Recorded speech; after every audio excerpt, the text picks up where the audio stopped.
Dad chose my twin over me until I became a millionaire and he lost everything. Have you ever felt invisible in your own home? Like no matter what you do, you'll never be good enough? That was my entire childhood.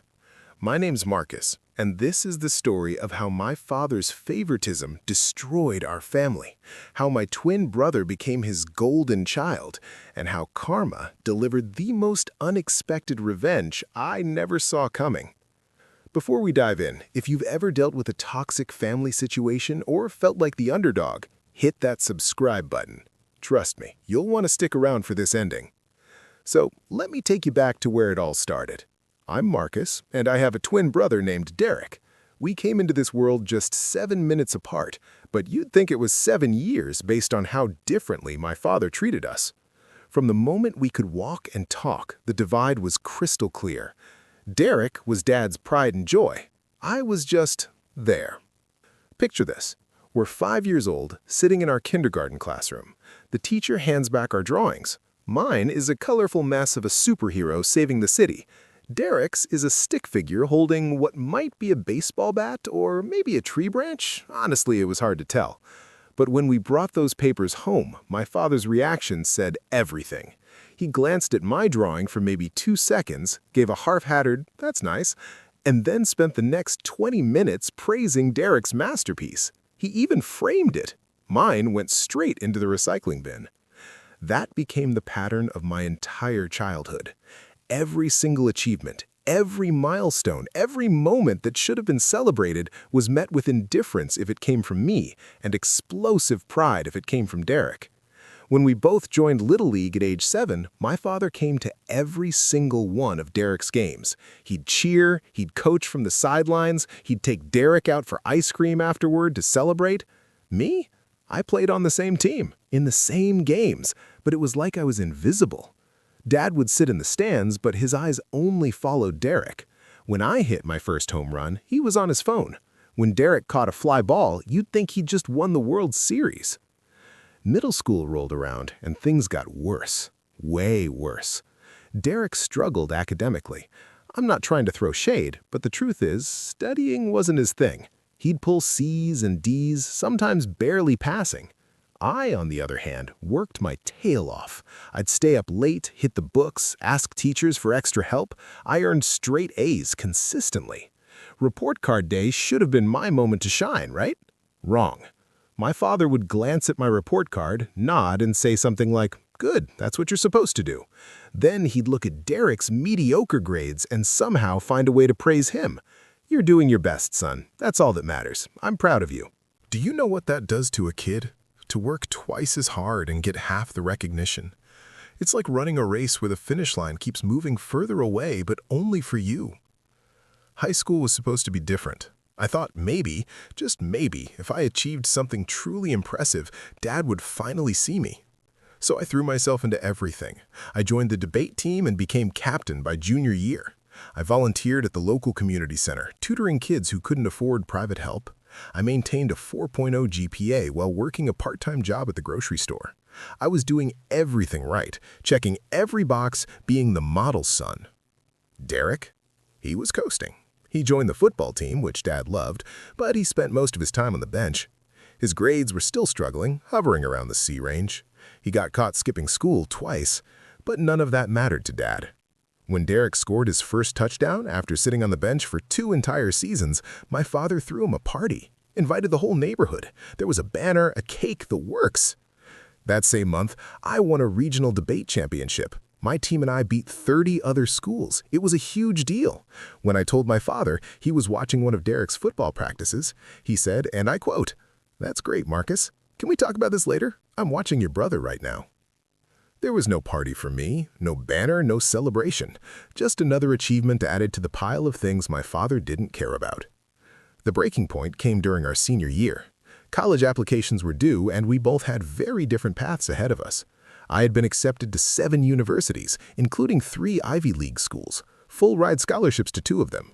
It was the culmination of years of hard work, sacrifice, and sleepless nights.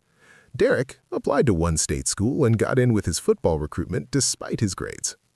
The day I got my acceptance letter from Princeton with a full scholarship, I was over the moon. I ran downstairs, letter in hand, ready to finally get the recognition I deserved. My father was in his study. I burst in, probably more excited than I'd ever been in my life. Dad, I got in! Princeton, full scholarship, they want me! He looked up from his computer, and for a moment I saw something flicker in his eyes. But then he just nodded. Congratulations, Marcus. That's a good school. That's it. That's all I got. A 3-second acknowledgement of what was supposed to be the biggest achievement of my young life. 2 weeks later, Derek got his acceptance letter from State, a school that basically accepted anyone with a pulse and a decent football arm. My father threw another party. He called all our relatives, posted about it on social media, even got Derek a new car to celebrate. A brand new car for getting into a school with an 80% acceptance rate. I got a handshake. Something broke in me that day. Not in an angry, explosive way, but quietly, like a rope that's been fraying for years finally snapping. I realized that nothing I ever did would be enough. I could cure cancer, win a Nobel Prize, become president of the United States, and my father would still find Derek's participation trophy more impressive. So I made a decision. I was done trying to win my father's approval. I was going to Princeton, and I was going to build a life so successful, so impressive, that it wouldn't matter what he thought. I'd prove to myself, if not to him, that I was worth something. College was my fresh start. 300 miles away from home, I could finally breathe. I threw myself into my studies with a different energy now, not to impress Dad, but to build something for myself. I majored in business and computer science, a killer combination that I knew could open doors. I networked like crazy, attended every seminar, joined entrepreneurship clubs, and spent my summers doing internships at tech startups instead of going home. My father rarely called, maybe once a month to check in, and even then the conversations were short. He'd ask about my grades like he was checking off a box on a to-do list, then spend the rest of the call talking about Derek's football stats or his social life. I stopped expecting anything different. Derek, meanwhile, was having the time of his life at State. From what I heard through Mom, he was partying more than studying, barely keeping his grades up enough to stay on the football team. But Dad didn't care. Every minor accomplishment was still treated like a major victory. Derek caught 2 passes in a game. Dad drove 3 hours to watch and posted about it online for days. I graduated summa cum laude from Princeton. Dad didn't come to my graduation.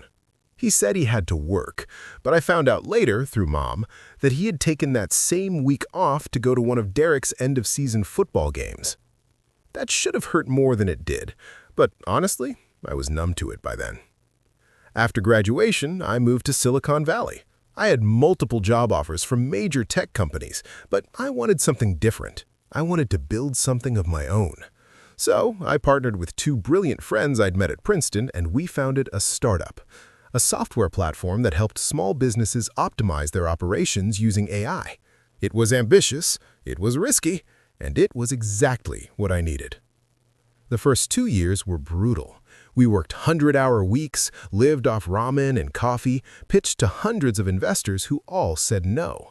My father never asked about my business once. Not once. When I'd mention it during our increasingly rare phone calls, he'd give some generic response and change the subject to Derek, who had graduated and was now working as an assistant coach at his old high school, still clinging to his football glory days. But then, in year 3, everything changed. We landed a major client, then another, then 5 more. Our software started getting attention. Tech blogs wrote about us. Investors who had previously rejected us were now calling, begging to get in on our next funding round. By year 4, we were valued at $50 million. By year 5, we hit unicorn status, $1 billion. I was 30 years old and a legitimate millionaire. My stake in the company was worth more money than I'd ever dreamed of as a kid sitting in those Little League stands, invisible to my own father. And you know what? He still didn't care. When the news broke about our company's valuation, when my face was on the cover of business magazines, when I was invited to speak at conferences around the world, my father's response was tepid at best. A quick, "good job" text message. Meanwhile, Derek had just gotten promoted to head coach of the high school team, and Dad posted about it like he'd just won a Super Bowl. I could have been bitter. Part of me was. But mostly, I was just done. I'd built an empire without my father's support, and that felt like victory enough. I bought a house in Palo Alto, dated incredible women, traveled the world, and lived a life I'd designed on my own terms. I sent money to Mom, made sure she was taken care of, but I kept my distance from Dad. Then, about a year ago, everything fell apart for him. And I mean everything. My father had spent his entire career working for the same manufacturing company, 35 years of loyal service. He'd always been proud of his job, talked about his work ethic, how he'd climbed the ladder to middle management. It was stable, secure, and it gave him just enough success to feel superior while secretly being terrified of losing it. The company went bankrupt. Mismanagement at the top, changing markets, lots of complicated business reasons. But the result was simple. My father lost his job. At 60 years old, with no backup plan and a resume that hadn't been updated in decades, he was suddenly unemployed. The severance package was minimal. The pension he'd been counting on was gone, tied up in company stock that was now worthless. And to make matters worse, my parents had been living beyond their means for years. That house they'd bought in the nice neighborhood, the cars, the parties they threw for Derek, all of it was financed by debt and the expectation of that steady paycheck and pension. Without Dad's income, it all came crashing down. They tried to keep up appearances at first, but within 6 months, reality hit. They couldn't make the mortgage payments. The bank started foreclosure proceedings. They had to sell both cars. The comfortable life my father had built, the one he'd used as a platform to judge everyone else from, was disintegrating. Mom called me in tears. She explained everything, the debt, the house, how scared she was. I told her I'd take care of her, that she could come live with me in California or I'd set her up in a nice apartment wherever she wanted. She was relieved, grateful. Then she asked if I could help Dad, too. I went quiet on the phone. Years of being invisible, of being second choice, of working twice as hard for half the recognition, all of it flashed through my mind. My mom knew the history. She'd watched it happen. She'd even tried to intervene sometimes to make Dad see what he was doing, but he never listened. "What about Derek?" I asked. "Can't he help?" The silence on the other end told me everything. Derek, the golden child, was broke. Turns out, coaching high school football doesn't pay much, and Derek had never developed any other skills or ambitions. He was living paycheck to paycheck in a small apartment, barely getting by. He couldn't help anyone, least of all our parents. My father eventually called me himself. It was the longest conversation we'd had in years. He didn't apologize for the favoritism, didn't acknowledge the years of neglect. Instead, he asked if I could loan him money to save the house, just enough to get back on his feet, he said. He'd pay me back, he promised. I listened to him talk, hearing the desperation in his voice, the fear. This man who'd made me feel small my entire life was now small himself, backed into a corner by circumstances he couldn't control. And I said no. Not out of cruelty, but out of something more complicated. Years of therapy had taught me about boundaries, about not setting myself on fire to keep others warm, about the fact that blood relation doesn't automatically mean you owe someone your resources, especially when they've never valued you. I told him I'd help Mom, that she'd never want for anything. But him? He spent my entire life investing everything in Derek, while treating my success like an inconvenience. Now Derek couldn't help him, and he expected me, the son he'd never believed in, to save him. "Dad," I said, my voice steady, "you spent 30 years making it clear that I wasn't the son you wanted. You had 2 children, but you only saw 1. Every achievement I earned, you ignored. Every time I reached for your approval, you turned away. Derek was your investment, your pride, your legacy. I was just the other one." He tried to interrupt, to make excuses, but I kept going. "I built everything I have without you, without your support, without your encouragement, without your belief in me. And now that it's all falling apart, now that Derek can't be the hero you always needed him to be, you come to me, not because you're proud of who I became, but because I'm useful." There was silence on the line. Then my father, in a voice I'd never heard before, said, "I'm sorry. I was wrong. I see that now." Maybe he meant it. Maybe facing the loss of everything had finally opened his eyes to what he'd done. But here's the thing about apologies that come only when someone needs something from you. They're not really about remorse. They're about survival. "I appreciate you saying that," I told him, "but an apology doesn't erase 30 years. I'll make sure Mom is taken care of, but you need to figure this out on your own, like I had to." I hung up the phone and sat in my home office, looking out at the view of the bay. I didn't feel triumphant. I didn't feel vindictive. Mostly, I just felt sad. Sad for the relationship we never had. Sad for the father who'd been so blind to what was right in front of him. Sad for Derek, who'd been set up to fail by being given everything without earning it. My parents lost the house. They moved into a small apartment across town. Dad eventually found work at a hardware store, making a fraction of what he used to earn. It's honest work, but it's humbling for a man who spent his whole life defining his worth by his paycheck and his status. Derek still coaches at the high school. He and Dad are closer than ever now, bonded by their shared struggle.